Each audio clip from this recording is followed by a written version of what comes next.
Once upon a time, next to a big forest, lived a little girl with her mum and dad.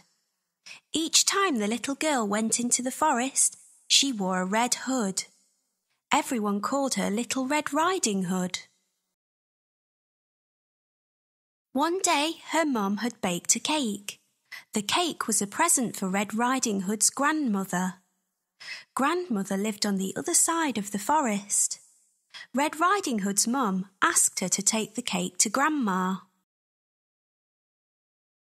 Mum told Red Riding Hood to keep on the pathway and not stop anywhere. She told her not to talk to strangers. Mum and Red Riding Hood waved goodbye to each other.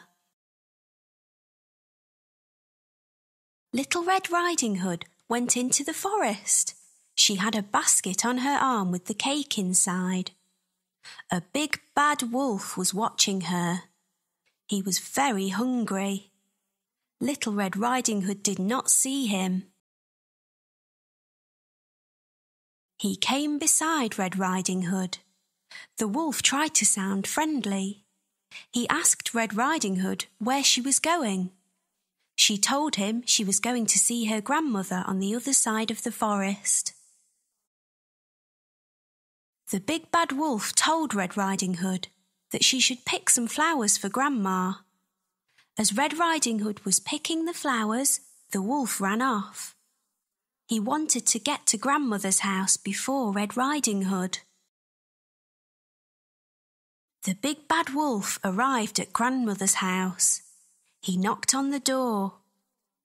Grandmother asked who it was. The wolf changed his voice and said it was Red Riding Hood. Grandmother said the door was open. The big bad wolf let himself in.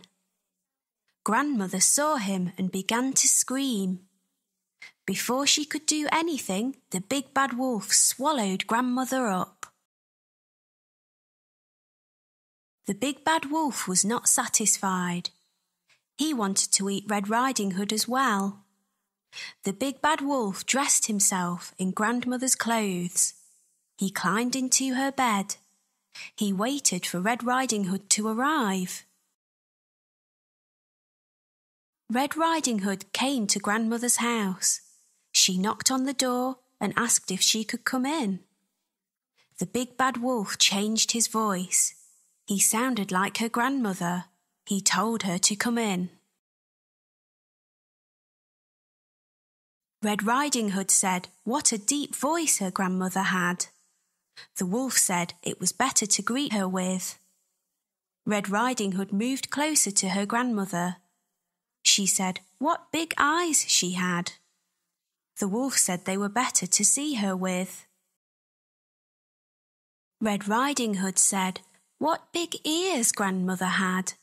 The wolf said they were better to hear her with. The wolf told her to move closer. Red Riding Hood said what big teeth she had. The wolf told her they were better to eat her with. The wolf jumped out of the bed. Red Riding Hood screamed. Red Riding Hood ran from the house. The big bad wolf chased her. She saw a woodcutter. Red Riding Hood told him that the wolf had eaten her grandmother. The brave woodcutter picked the big bad wolf up. He shook him and the grandmother came out. She was shaken but safe and okay. The woodcutter, grandmother and Red Riding Hood all watched the wolf run away. They were happy now. The big bad wolf had gone. Red Riding Hood and her grandmother thanked the woodcutter. Little Red Riding Hood told her grandmother and the woodcutter that she had learnt a lesson. She would always follow her mother's instructions and never talk to strangers again.